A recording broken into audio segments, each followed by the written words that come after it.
विद्यार्थियों, आज हम क्लास 12th का एक चैप्टर है, छठा चैप्टर, क्लास 12th का छठा चैप्टर जो है डिफरेंशिएशन से रिलेटेड है। और डिफरेंशिएशन में एक टॉपिक है टेंजेंट्स एंड नॉर्मल्स, यानी कि स्पर्श रेखाएं और अभिलंब। आज हम इसी का डिस्कशन करने वाले हैं। और इस टॉपिक के अंतर्गत भी दो अलग अलग टॉपिक हैं, यानी कि टेंजेंट्स एंड नॉर्मल्स में आपको दो पार्ट में पढ़ना है। पहला पार्ट इसका टेंजेंट्स है, यानी कि स्पर्श रेखाएं, और दूसरा पार्ट इसका नॉर्मल्स है। नॉर्मल्स का मतलब अभिलंब। तो अभी फ़िलहाल हम शुरुआत करने जा रहे हैं टेंजेंट्स की। टेंजेंट्स का नाम का हिंदी मतलब होता है स्पर्श रेखाएं। स्पर्श रेखा नहीं, स्पर्शी नहीं। या तो आप स्पर्शियाँ कहिए या तो फिर आप स्पर्श रेखाएं कहिए। मैं आपको फिर से एक बार बताना चाहता हूं कि जब भी चैप्टर का नाम कहा जाता है या लिया जाता है तो वो प्लूरल में हमेशा यूज़ किया जाता है। इसी वजह से हमने यहाँ पे लिखा है टेंजेंट्स। अगर हिंदी में लिखूंगा तो लिखूंगा स्पर्श रेखाएं। चलिए, ये तो बात हो गई। स्पर्श रेखा आपको पढ़ना है, स्पर्श रेखा टॉपिक को आपको पढ़ना है। अब स्पर्श रेखा होती क्या है, इसके बारे में बहुत विस्तार से मैं डिस्कशन करने वाला हूँ। पूर्ण रूप से आपको समझ में आने वाला है। बहुत बेहतरीन क्लास आपकी होने वाली है। आप ध्यान दें, ये एक XY प्लेन हमने इस प्रकार से बना दिया है। अब यहाँ पर हम एक वक्र इस प्रकार से बना देते हैं। ये वक्र y=fx इसका नाम दे दिया गया। हाँ, विद्यार्थी कई बार परेशान होते रहते हैं कि ये वक्र y=fx कभी आप इस प्रकार से बना देते हैं, कभी आप वक्र y=fx इस प्रकार से बना देते हैं, कभी आप इस प्रकार से बना देते हैं।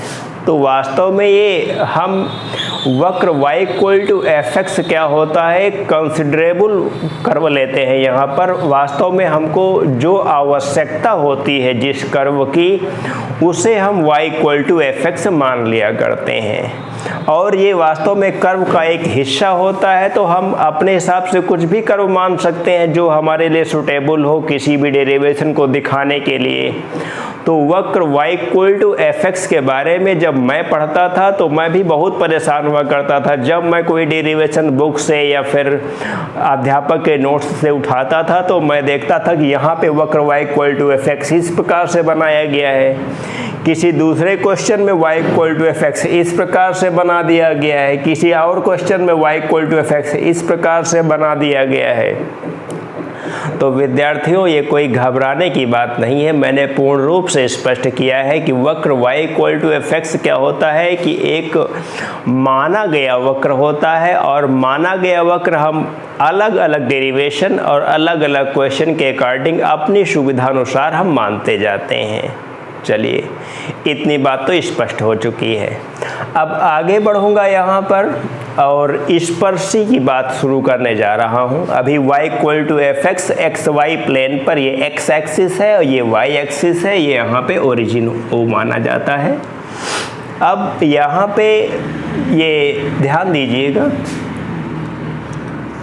जैसे मैं एक लाइन इस प्रकार से ड्रा कर रहा हूँ, ये लाइन, इसका कुछ भी नाम दिया जा सकता है, जो भी आप देना चाहें। जैसे अगर हम इसको A और इस पॉइंट को B नाम दे रहे हैं, यानी कि एक स्ट्रेट लाइन AB जो है वो वक्र y=fx को बिंदु A और B बिंदुओं पर प्रतिच्छेदित कर रही है, यानी कि इंटरसेक्ट कर रही है। समझने का प्रयास कीजिए। अगर हम पॉइंट A को और आगे और पॉइंट B को इस पोजीशन में और आगे खिसकाते हैं तो हमारी जो ये रेखा AB है वो कुछ इस प्रकार से यहाँ से होके पास कर सकती है। ऐसे इन बिंदुओं से पास कर रही है। ये पॉइंट A यहाँ पे आ गया, पॉइंट B उठ के यहाँ पे आ गया है। आप चाहें तो इसको C और D नाम दे सकते हैं। उसके बाद ये रेखा AB को मैंने और इस पोजीशन में खिसका दिया है। ठीक, तो रेखा AB एक प्रतिच्छेदन रेखा थी, यानी कि इंटरसेक्टिंग लाइन थी। इसके अलावा जो CD लाइन है वो भी एक इंटरसेक्टिंग लाइन है। मैं अगर इसी रेखा AB को और आगे खिसका दूं, और आगे का मतलब इस प्रकार से, इनको यहाँ पे हटाता हूँ आपको ज़्यादा बेहतर समझाने के लिए। मैं अगर इस पॉइंट पर इन दोनों पॉइंट को खिसकाते खिसकाते इधर से भी और इधर से भी अगर मैं इस पॉइंट पे लेके आ जाऊं और वहां से एक स्ट्रेट लाइन ड्रा की जाए, तो ये स्ट्रेट लाइन जो कही जाएगी वो इस दिए गए वक्र y=fx की टेंजेंट लाइन कही जाएगी। यानी कि ये लाइन इस प्रकार से ड्रा की जाएगी। आप ध्यान दें, थोड़ा सा हमारी कला ज़्यादा अच्छी है, पहले से आप जानते हैं। ये लाइन जो मैंने ड्रा किया है, ये लाइन आप ध्यान दें, ये लाइन टेंजेंट लाइन कही जाएगी। ये टेंजेंट लाइन, अब इतनी बातें समझने के बाद आप इसको परिभाषित कर सकते हैं अपने हिसाब से। इसको मैं पॉइंट P मान लेता हूँ, इसका कोऑर्डिनेट x1, y1 मान लेता हूँ इस पॉइंट को। कि आप ध्यान दें, जैसे AB पहले क्या थी, एक प्रतिच्छेदी रेखा थी। उसके बाद इसी AB रेखा को और आगे बढ़ाया गया CD रेखा के जरिए, CD रेखा उसे माना गया।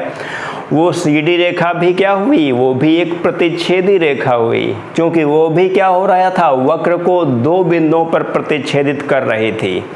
अब की बार जब मैंने इसी रेखा AB को और आगे खिसका दिया तो वक्र पर एक ऐसा बिंदु मिला जहां पर कि पॉइंट A और पॉइंट B दोनों एक ही बिंदु पर आ चुके हैं। जब दो इसको कहते हैं, ये पोजीशन कही जाती है दो संपाती बिंदु। संपाती बिंदु यानी कि इसको कॉन्सिडेंट पॉइंट्स बोलते हैं, इंग्लिश थोड़ा सा ध्यान में नहीं आ रही थी, तो कॉन्सिडेंट्स पॉइंट बोलते हैं इनको, कोइंसिडेंट पॉइंट्स बोलते हैं। तो हम ऐसे परिभाषित करते हैं इस स्पर्श रेखा को, किसी वक्र को दो संपाती बिंदुओं पर प्रतिच्छेदित करने वाली रेखा उस वक्र की स्पर्श रेखा कहलाती है। एकदम विद्यार्थी नोट कर ले इस डिफिनीशन को, यहाँ पे डिफिनीशन लिखें, ये फिगर बनाएं और मैं जो बोल रहा हूँ वही लिखना है। किसी वक्र को दो संपाती बिंदुओं पर प्रतिच्छेदित करने वाली रेखा उस वक्र की स्पर्श रेखा कहलाती है। बस डिफिनीशन कंप्लीट हो गई। अब मैं आगे बात करने वाला हूँ कि स्पर्शी के किसी भी वक्र की स्पर्शी के इक्वेशन को हम कैसे कैलकुलेट कर सकते हैं, और यहाँ पर डिफरेंशिएशन का यूज करना है। ध्यान देने वाली बात है कि डिफरेंशिएशन के यूज से आप कैसे किसी वक्र की, वक्र हिंदी शब्द है, समझना जरा बात को,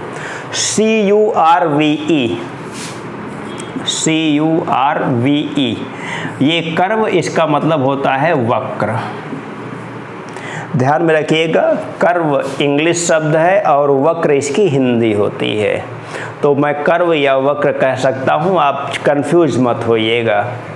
अब बात करने वाला हूँ कि किसी भी वक्र की स्पर्शी कैसे हम लोग कैलकुलेट कर सकते हैं। ये वक्र की स्पर्शी तो आप देख ही रहे हैं, बिंदु P x1 y1 पर स्पर्शी एक दी गई है इस वक्र y=fx पे। अगर मैं कहूँ कि ये जो यहाँ पे एंगल है ये थीटा है, यानी कि इस जो स्पर्शी का झुकाव है वो स्पर्शी का झुकाव थीटा यहाँ पे कंसीडर किया जा रहा है। स्पर्शी का झुकाव यानी कि किसी भी सरल रेखा का झुकाव जो होता है, इंक्लाइनेशन जो होता है, वो हमेशा उस स्ट्रेट लाइन और एक्स एक्सिस का जो इंटरसेक्टिंग पॉइंट होता है उसके राइट साइड से एंटी क्लॉकवाइज डायरेक्शन में हमेशा नापा जाता है। समझने की बात है बहुत ज़्यादा। विद्यार्थियों को 11th की क्लास में पूरा एक टॉपिक स्ट्रेट लाइंस का दिया गया है, वहाँ पर बहुत अच्छी तरीके से बताया जाता है। लेकिन जो विद्यार्थी थोड़ा सा जानकार कम है या फिर लापरवाही किया था, तो उनके बारे में भी मैं यहाँ पे पूरी चिंता करता हुआ उनकी समस्याओं को भी यहाँ पे बता रहा हूँ कि जैसे ये एक स्ट्रेट लाइन है, ये स्ट्रेट लाइन ए और बी नाम दे दिया मैंने इसे, ये एक्स एक्सिस है, ये वाई एक्सिस है।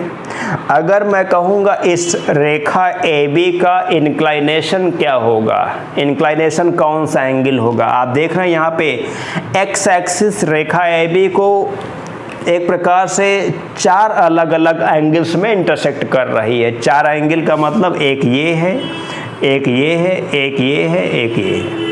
लेकिन ध्यान देने वाली बात है कि यहाँ पर, ठीक है, उस बात को नहीं डिस्कशन करूँगा, नहीं तो फिर आप कंफ्यूज हो सकते हैं। तो मैं बताने वाला हूँ कि रेखा ए बी का अगर मैं इंक्लाइनेशन यानी कि झुकाव ज्ञात करना चाहूँगा तो मुझे कौन सा कोण कैलकुलेट करना होगा। तो समझने वाली बात है यहाँ पर कि ये एक्स एक्सिस का इंटरसेक्टिंग पॉइंट है ये, और इसके राइट साइड यानी कि धनात्मक दिशा में आप आए, धनात्मक दिशा से anti clockwise direction, anti clockwise आप जानते हैं यहाँ पर जो घड़ी हमारी बनती है वो इस प्रकार से बनती है। तो ये दिशा क्या कही जाती है, क्लॉकवाइज डायरेक्शन कही जाती है, और ये दिशा जो कही जाती है वो एंटी क्लॉकवाइज डायरेक्शन कही जाती है। तो एंटी क्लॉकवाइज डायरेक्शन यानी कि ये दिशा, ये जो होगी वो एंगल अगर थीटा माना जाए तो इस रेखा ए बी का झुकाव यहाँ पे थीटा कहा जाएगा। तो अगर हम झुकाव को परिभाषित करना चाहें, इंक्लाइनेशन को डिफाइन करना चाहें, तो हम इस प्रकार से कहते हैं कि किसी रेखा का झुकाव एक्स अक्ष की धनात्मक दिशा के साथ एंटी क्लॉकवाइज डायरेक्शन, यानी कि जो भी डायरेक्शन हो, एंटी क्लॉकवाइज या फिर क्लॉकवाइज, आप इनको जानते हैं, इंग्लिश हिंदी में दोनों में कोई असर नहीं पड़ता है। एंटी क्लॉकवाइज डायरेक्शन, डायरेक्शन मतलब दिशा में नापे गए कोण के बराबर होता है। चलिए अब यहाँ पर मैं फिर से लौटता हूँ और बताता हूँ कि ये थीटा जो है, हाँ विद्यार्थी ध्यान दें, कई बार बताना चाहता हूँ आपको कि मैं भी अन्य अध्यापकों के वीडियोस यहाँ पे देखता रहता हूँ, क्योंकि एक ज़माना इस समय आ गया है यूट्यूब पर या फिर अपने पर्सनल वेबसाइट पर पढ़ाने का। तो इसमें लगभग सभी लोग एक दूसरे के वीडियोस देखते रहते हैं।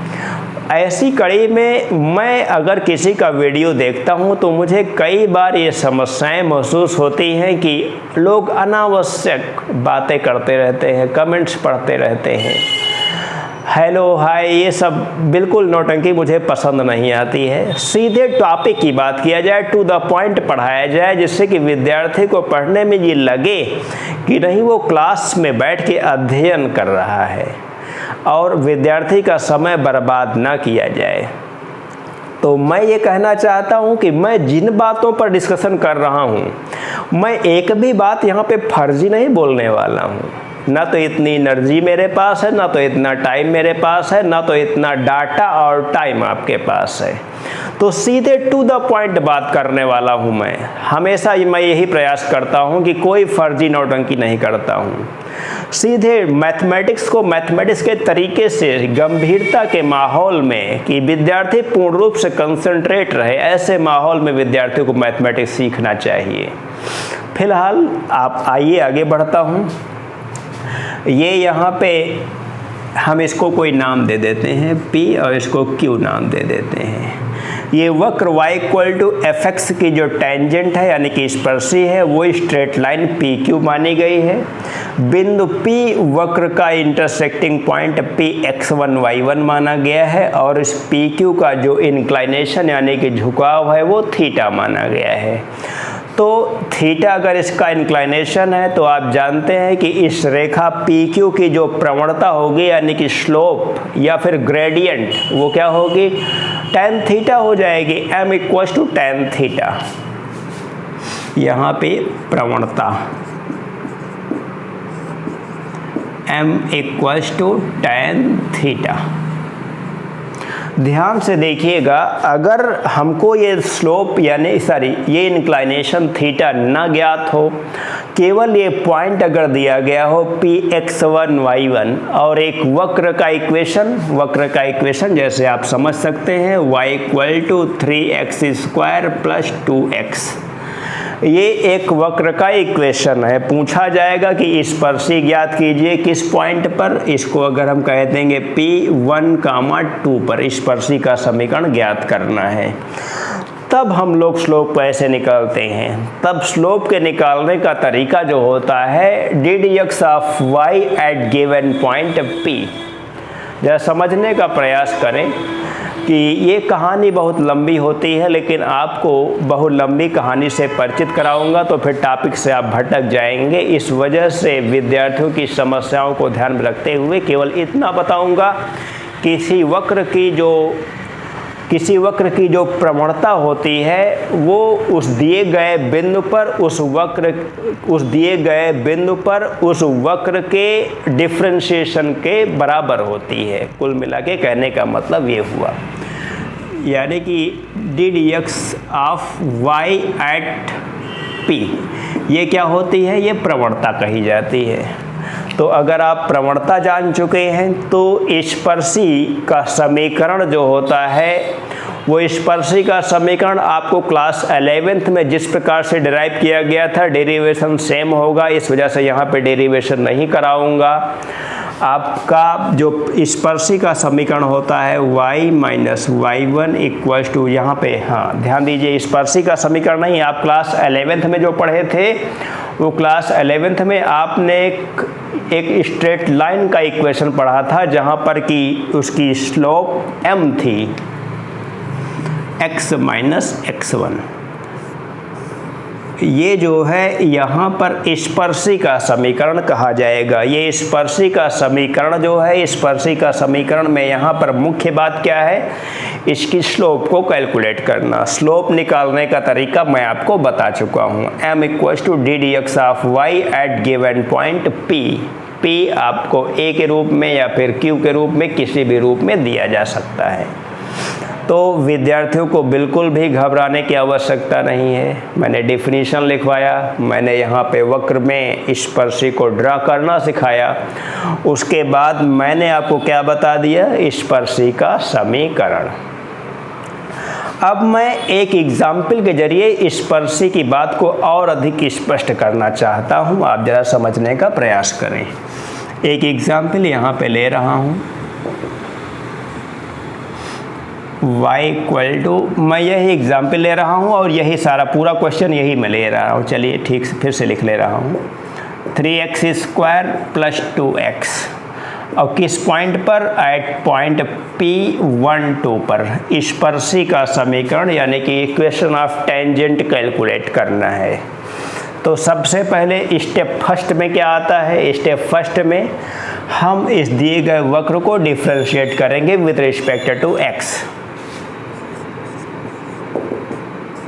सॉल्यूशन लिखता हूँ, differentiating with respect to x, ddx of y equals to, ये हो जाएगा यहाँ पे 6x प्लस 2। कोई समस्या नहीं हुई समझने में। अब हम ये ddx of y at point P निकालने जा रहे हैं। एट पॉइंट P इसको इस प्रकार से लिख सकते हैं, ये हो जाएगा 6 और x के जगह पे आप जानते हैं 1 सब्स्टिट्यूट किया जाएगा, 1 प्लस 2 यानी कि ये हो जाएगा 6 प्लस 2 यानी कि हो जाएगा 8। इसी को हम लोग क्या कहेंगे, यही स्पर्शी की प्रवणता m कही जाएगी। अभी तक समझने में कोई समस्या नहीं है। अगर आपने पहले स्टेप में स्पर्शी की प्रवणता कैलकुलेट कर ली है तो दूसरे स्टेप का काम यहाँ पे ये है कि जो फार्मूला आपको बताया गया है स्पर्शी के कैलकुलेट करने का, y माइनस y1, यहाँ पे लिखूँगा formula y minus y1 equals to mx minus x1 में मान रखने पर, मान रख दिए जाए भाई x1, आप जानते हैं यहाँ पे x1 की वैल्यू, एक लाइन चाहे तो यहाँ पे लिख लें, यहाँ x1 equals to 1, y1 equals to 2 और m यहाँ पे आपने कैलकुलेट किया है 8, implies that y minus 2 equals to mx minus 1। इसको और अधिक सॉल्व करेंगे हम। y minus 2 equals to 8x minus 8 implies that 8x minus y equals to ये हो जाएगा 6। यही रिक्वायर्ड इक्वेशन ऑफ टेंजेंट कहा जाएगा इस दिए गए वक्र के लिए इस पॉइंट पर। तो विद्यार्थियों को आपने देखा कि टेंजेंट का इक्वेशन कैलकुलेट करने में बिल्कुल भी समस्या नहीं होती है, लेकिन कुछ थोड़ी बारी यहाँ पे कुछ बहुत कंडीशंस भी आती हैं, तो उन कंडीशंस के अकॉर्डिंग हमको कई बार कुछ कैलकुलेशन अलग से करने पड़ते हैं। तो उन सारे कैलकुलेशंस को मैं बिल्कुल अच्छी तरीके से आपको बताने वाला हूँ, लेकिन विद्यार्थी पहले इसको नोट कर लें। मैंने आपसे कहा कि इक्वेशन ऑफ टेंजेंट निकालने के लिए हमको कुछ और बातों की आवश्यकता होती है। अभी तो आपने एक बिल्कुल जनरल सा क्वेश्चन देख लिया है, उसको कैलकुलेट करने में कोई समस्या नहीं आई। सीधे सीधे दिए गए पॉइंट्स पर dy/dx की वैल्यू कैलकुलेट की गई और वही वैल्यू m कही गई। m का मतलब स्लोप ऑफ टेंजेंट कही गई और उसके बाद वही सब्स्टिट्यूशन केवल y minus y1 equals to mx minus x1। इतना काम हमको कैलकुलेट करने में बहुत सारे क्वेश्चंस हमारे कंप्लीट हो जाएंगे हमारी बुक से, जो भी बुक आपकी हो। अब उसके बाद मैंने कहा कि कुछ नोट पॉइंट्स आते हैं, तो नोट पॉइंट्स में पहला नोट पॉइंट जो आता है वो है यदि स्पर्शी, आप लिख लें तो ज़्यादा बेहतर रहेगा। यदि स्पर्शी x अक्ष के समांतर है, यदि स्पर्शी x अक्ष के समांतर है तो ddx of y equals to 0। आप जानते हैं कि कोई भी सरल रेखा अगर x एक्सिस के पैरेलल है, यानी कि x अक्ष के समांतर है, तो हमेशा उसका जो झुकाव होता है वो 0 कंसीडर किया जाता है और तब उसकी प्रवणता भी tan 0 का मतलब 0 ही होगी। तो कॉन्सेप्ट को याद करने से पहले समझना भी आवश्यक होता है। हमने पहला पॉइंट लिखवाया आपको, यदि स्पर्शी x अक्ष के समांतर होगी तो ddx of y equals to 0 होगा। दूसरा पॉइंट है यदि स्पर्शी y अक्ष के समांतर होगी, तो यदि स्पर्शी y अक्ष के समांतर होगी तो dy of x equals to 0 हो जाएगा, या फिर इसे हम दूसरे रूप में लिख सकते हैं ddx of y equals to 1/0 लिखा जा सकता है इसे। ये कब कंडीशन है? जब स्पर्शी y अक्ष के समांतर है। y अक्ष के समांतर आप जानते हैं किसी भी रेखा का झुकाव, जो रेखाएं y एक्सिस के पैरेलल होती हैं उनका इंक्लाइनेशन 90 डिग्री लिया जाता है। जब इंक्लाइनेशन 90 डिग्री है तो इसका मतलब ये हुआ कि उस रेखा का झुकाव अपरिभाषित होता है। अपरिभाषित का मतलब यहाँ पे 1/0 लिख देंगे हम। अगला पॉइंट आता है, एक पॉइंट बहुत ज़्यादा समझने योग्य है आपके। अच्छे स्कॉलर्स कई बार चीज़ों को समझ नहीं पाते हैं, तो मैं फिर से बार बार बता रहा हूँ आपको कि एक पॉइंट यहाँ पर आपको पकड़ने के योग्य है और बढ़िया सा नोट्स तैयार करने के योग्य है। तीसरे पॉइंट पे बात कर रहा हूँ, यदि स्पर्शी x अक्ष से दिया गया कोण बना रही है तो उस दशा में जो स्पर्शी की प्रवणता होगी वो m equals to tan theta मान ली जाएगी। m equals to tan theta, यही क्या हो जाएगा ddx of y at given point. इसी चीज़ को तो हमने m नाम दिया था, इस चीज़ को हमने m नाम दिया था, तो मैंने फिर से एक बार लिख दिया है फ़िलहाल, जिससे कि आप कंफ्यूज ना हो। ये 3 पॉइंट्स हो गए हैं। इन 3 पॉइंट्स को आपको अक्सर यूज करना पड़ेगा क्वेश्चंस में। हाँ, कई बार जो है कि दिया जाएगा कि जैसे हमने पहला क्वेश्चन आपको एग्जाम्पल के रूप में बता रखा था, वहाँ पर इक्वेशन की टेंजेंट इक्वेशन का स्लोप निकालने के लिए, यानी कि स्पर्श रेखा का स्लोप निकालने के लिए वहाँ पर बिल्कुल सरल तरीका था, इन सारे तरीकों से अलग था। तो कुल मिला के आपको हमने स्लोप निकालने के 4 तरीके बता रखे हैं। एक तो पहला तरीका जिसमें कि एक ऑर्डिनरी पॉइंट दिया जाता है, एक साधारण बिंदु दिया जाता है और एक वक्र दिया जाता है। अगला तरीका मैंने यहाँ पे बताया जबकि स्पर्शी एक्स एक्सिस के पैरेलल है। उसके बाद मैंने बताया कि जब स्पर्शी जो है कि वाई एक्सिस के पैरेलल है। उसके बाद अगला तरीका मैंने बताया जब टेंजेंट जो है एक्स एक्सिस के अकॉर्डिंग एक एंगल थीटा ड्रा कर रही है। तो कुल मिला के मैंने आपको 4 पॉइंट्स पे यहाँ पे डिस्कशन कर लिया है। अब मैं इसके और सारे क्वेश्चंस आपकी एक्सरसाइज के अकॉर्डिंग ही करवाने वाला हूँ, लेकिन अभी इस बात को समझने की इस टॉपिक को जो पहली एक्सरसाइज दी गई है, टेंजेंट की जो पहली एक्सरसाइज है, उस एक्सरसाइज में एक टाइप के क्वेश्चन अभी और बचे हैं। वो टाइप है आपका ये angle of intersection of 2 curves, यानी कि 2 वक्रों का प्रतिच्छेद कोण। तो यहाँ पे विद्यार्थी पूर्ण रूप से आगे लगातार समझते जाएं। मैं लिखने जा रहा हूँ angle of intersection between 2 curves.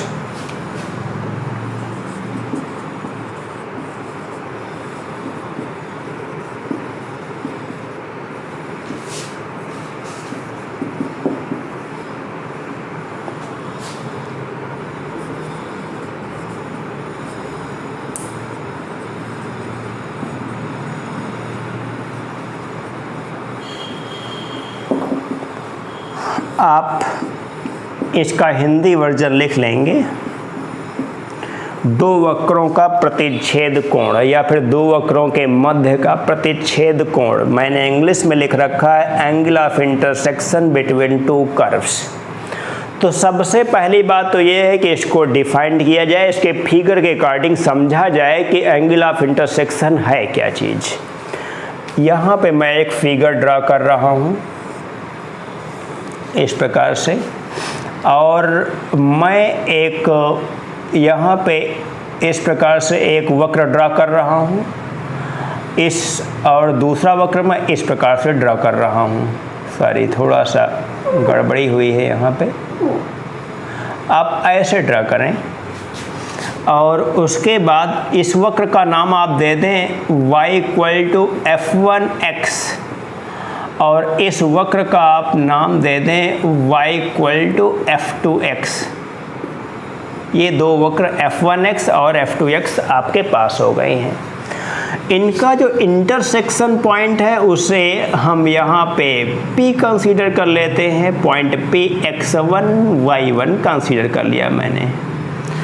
अब पॉइंट P पर दोनों का एक इंटरसेक्शन पॉइंट मिला और इस इंटरसेक्शन पॉइंट से मैं यहाँ पर दोनों वक्रों की स्पर्शियाँ यानी कि टेंजेंट्स ड्रा करने जा रहा हूँ इस प्रकार से। ये जो मैंने टेंजेंट ड्रा किया है वो इस वाले वक्र के लिए यानी कि y = f1x की टेंजेंट PQ मैंने नाम दे दिया। उसके बाद दूसरा जो वक्र है y = f2x, सही तरीके से लिखता हूँ f2x, इसकी टेंजेंट मैं ड्रा करने जा रहा हूँ और इस प्रकार से इसकी टेंजेंट को मैं ड्रा कर रहा हूँ ऐसे ऐसे।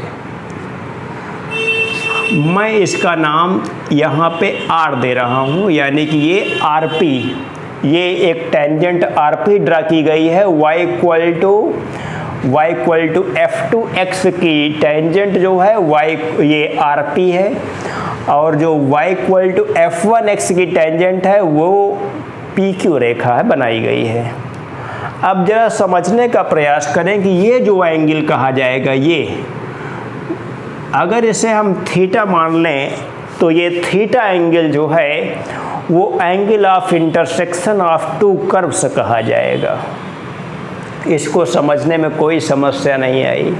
अगर मैं डिफाइन करता हूँ तो इस प्रकार से डिफाइन करता हूँ, वी स्टूडेंट्स यहाँ पे डिफिनीशन लिख लें।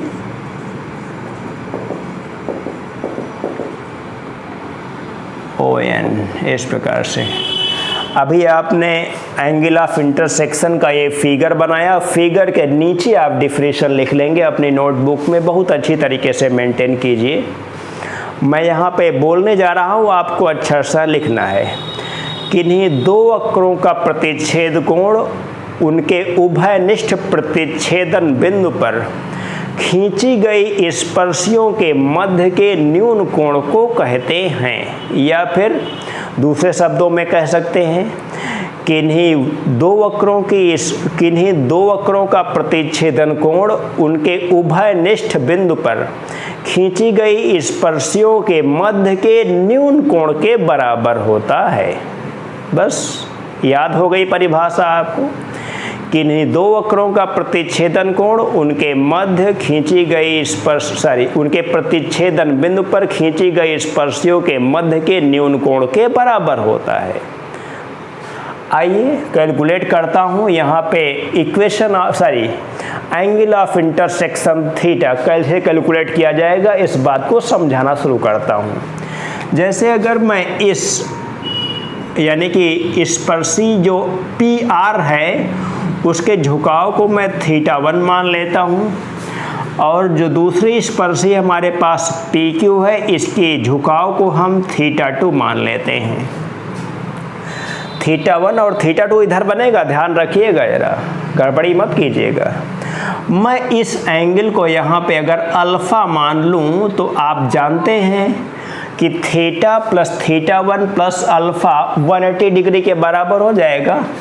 आप in triangle P Q R theta plus alpha plus θ1 equals to 180 degree, इसको समझने में कोई असुविधा नहीं हुई।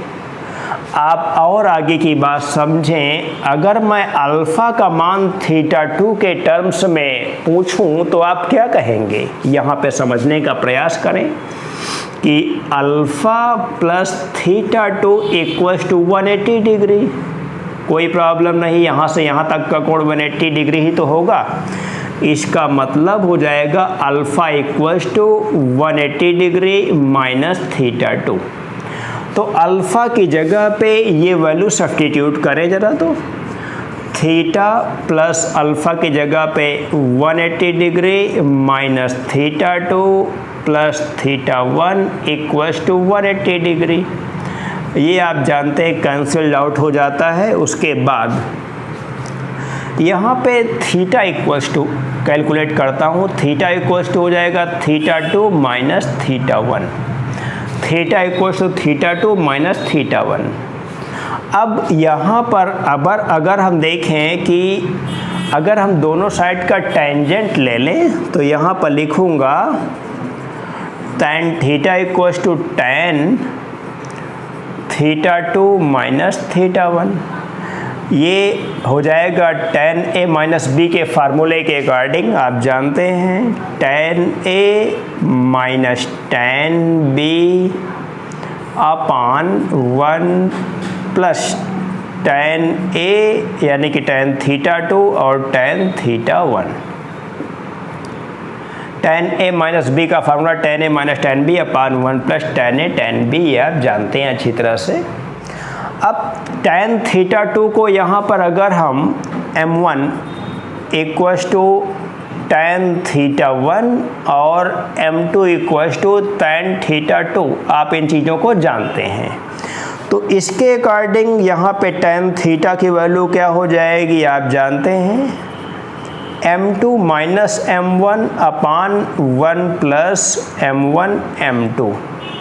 हाँ, ध्यान में रखिएगा कि ये जो क्वांटिटी है वो हमेशा मॉडुलस में लिखी जाती है, और इस मॉडुलस में लिखे जाने का तात्पर्य यही होता है कि यहाँ पर जो एक प्रकार से दो एंगल किसी भी स्पर्श, जब दो रेखाएं आपस में एक दूसरे को हम लोग इस प्रकार से इंटरसेक्ट करते हैं तो यहाँ पर वास्तव में दो अलग अलग नाप के कोण बनते हैं। एक कोण ये बनता है और दूसरा कोण ये बनता है।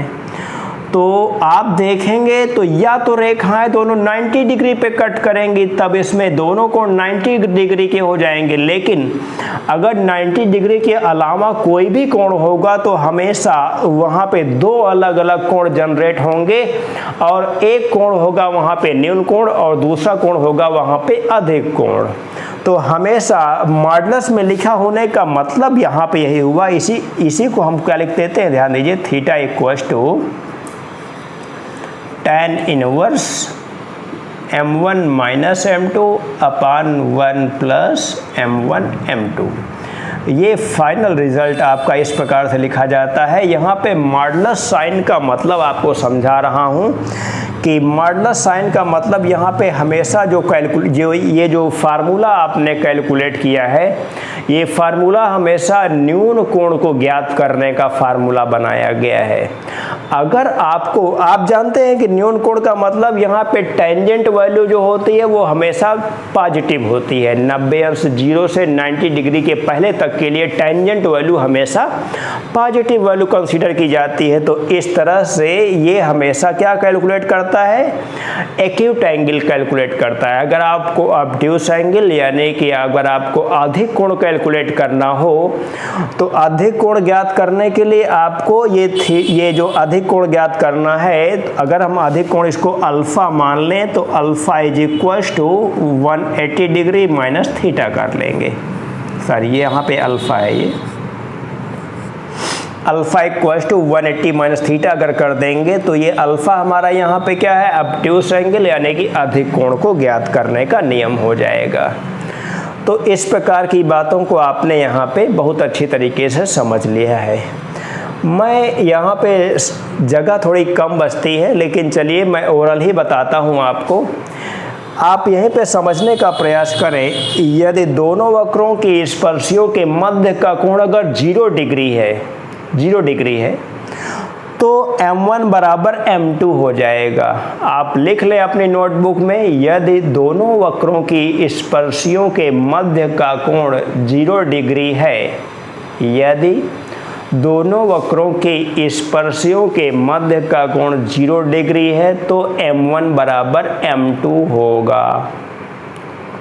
दूसरा नोट पॉइंट, यदि दोनों वक्रों की स्पर्शियां आपस में 90 अंश के कोण पर प्रतिच्छेदित होती हैं तो m1 m2 बराबर -1 के होगा। मैं यहाँ पे लिख रहा हूँ m1 m2 बराबर -1।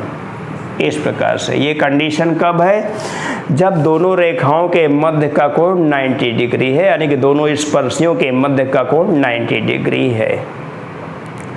मैं अब अगले वीडियो की शुरुआत करने वाला हूं, यानी कि इस वीडियो को यहीं पे समाप्त करना चाहता हूं।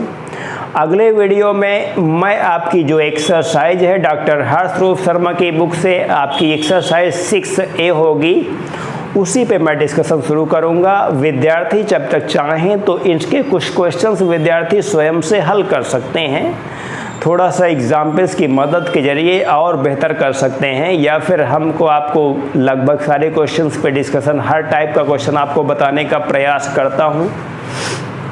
मैं प्रयास करूंगा कि अल्टरनेट आपका वीडियो देते रहूं, क्योंकि क्लास 11th के स्टूडेंट्स को, आपके जो छोटे भाई बहन हैं, उनका भी ख्याल करना पड़ेगा। भले ही आप बोर्ड एग्ज़ाम देने वाले हैं, लेकिन फिर भी मैं इसी गति से चलता रहूँगा और प्रयास करूंगा कि आपका कोर्स बिल्कुल सही समय से समाप्त हो जाएगा। आप बिल्कुल चिंता न करें, बस एक काम करें कि पढ़े हुए टॉपिक को रिवीजन बहुत अच्छे तरीके से करते रहें। बीच में लंबा गैप हो गया था थोड़ी सी परेशानियों के चलते, लेकिन अब उम्मीद करता हूं कि कोई गैप होने वाला नहीं है। अब कंटिन्यू अल्टरनेट, हाँ आपको डेली पढ़ना पड़ेगा, क्योंकि आपको 11th और 12th दोनों पे अच्छी पकड़ बनानी है। अगर आपको किसी कंपटीशन का टारगेट है, और कंपटीशन का टारगेट तो हर किसी का होता है, तो आप 11th और 12th दोनों वीडियोस आप पढ़ेंगे।